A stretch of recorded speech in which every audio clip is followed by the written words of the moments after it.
नमस्कार, मैं श्रीकांत चौहान आप सभी का ट्रेड टॉक के पॉडकास्ट में स्वागत करता हूं।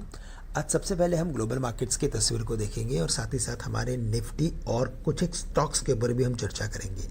ग्लोबल मार्केट्स में अगर आप देखें तो कल के दिन में हमने काफ़ी अच्छी तेज़ी देखी थी because of some stimulus from the China to the economy. But आज अगर देखें तो वहाँ पे जो जीडीपी के नंबर्स आए हैं और उनका जो प्रोजेक्शन आया है वो थोड़ा कम हुआ है। 5.10 के करीब अभी जीडीपी का प्रोजेक्शन कर दिया है फ्रॉम द लेवल्स ऑफ 5.20, जो हमारे इंडियन मार्केट्स के लिए पॉजिटिव है। साथ ही साथ अगर हम ग्लोबल मैक्रोज की अगर बात करें तो हमने यूएस मार्केट्स में तो अच्छी तेज़ी देखी, लेकिन अगर हम ग्लोबल मार्केट्स के बॉन्ड यील्ड की अगर बात करें तो वहाँ पे थोड़ी सी नरमी देखी है।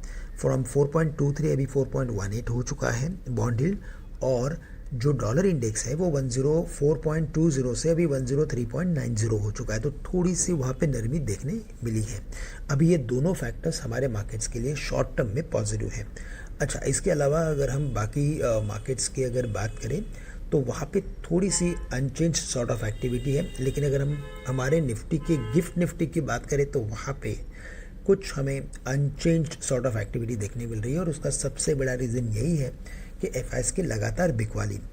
कल के दिन में भी उन्होंने लगभग 1200-1300 करोड़ की सेलिंग की है, और अगर आप ओवरऑल इस मंथ की सेलिंग के फिगर को देखेंगे तो 17,000 करोड़ के करीब उन्होंने इक्विटी में माल झोंका है। बट इसके अलावा अगर डोमेस्टिक इंस्टीट्यूशंस की बात करें तो उन्होंने लगभग 19,000 करोड़ की खरीदारी की है, और इसी वजह से मार्केट्स में जो हम सेल ऑफ देख रहे हैं वो काफ़ी म्यूटेड है या तो ग्रेजुअल है। हमारे मार्केट्स में अगर लेवल्स की बात करें तो निफ्टी ने 19,200 के लेवल्स को अभी तक होल्ड करके रखा है। 19,250 के नीचे बिल्कुल वीकनेस है, लेकिन 19,200 के करीब एक huge amount of put writing कड़ी है, तो 19,200 के नीचे हम और भी वीकनेस एक्सपेक्ट कर सकते हैं, जो निफ्टी को 19,100 से लेकर 19,000 के लेवल्स तक भी लेके जा सकता है।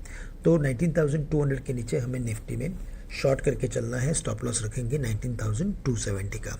अगर 19,400 के लेवल्स अगर क्रॉस होते हैं तो वहाँ पे फिर शॉर्ट कवरिंग बनेगी, जो शायद 450 से लेकर 500 के लेवल्स भी निफ्टी लेके जा सकता है। इसके अलावा बैंक निफ्टी की बात करें तो 44,200 के नीचे बैंक निफ्टी में वीकनेस रहेगी, और हायर लेवल्स पे हमें लगता है कि 44,750 के ऊपर ही शॉर्ट कवरिंग समझ में आ रही है।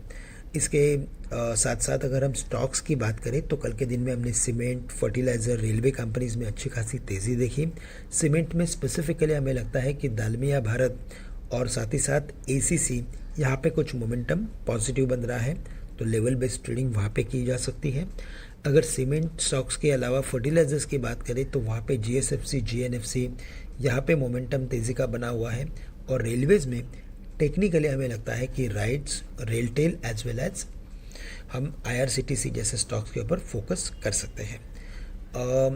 अगर निफ्टी 50 के अगर कुछ गेनर्स लूजर्स की बात करें तो वहाँ पे रिलायंस इंडस्ट्रीज़ में हमने वीकनेस देखा, साथ ही साथ हमने जो वीकनेस देखा है वो आईटीसी में। रिलायंस इंडस्ट्रीज शायद 2400 से लेकर 2400 से 2380 के लेवल्स रजिस्टर कर सकता है। आईटीसी में 430 तक के लेवल्स एक्सपेक्टेड है, लेकिन वही अगर हम गेनर्स की बात करें तो वहाँ पे हमें लगता है कि लार्सन, सिप्ला और साथ ही साथ महिंद्रा एंड महिंद्रा जैसे स्टॉक्स में परफॉर्मेंस देखने मिल सकता है। तो दोस्तों, आज के लिए बस इतना ही। आप सभी से मैं आज के लिए विदा लेता हूँ। धन्यवाद।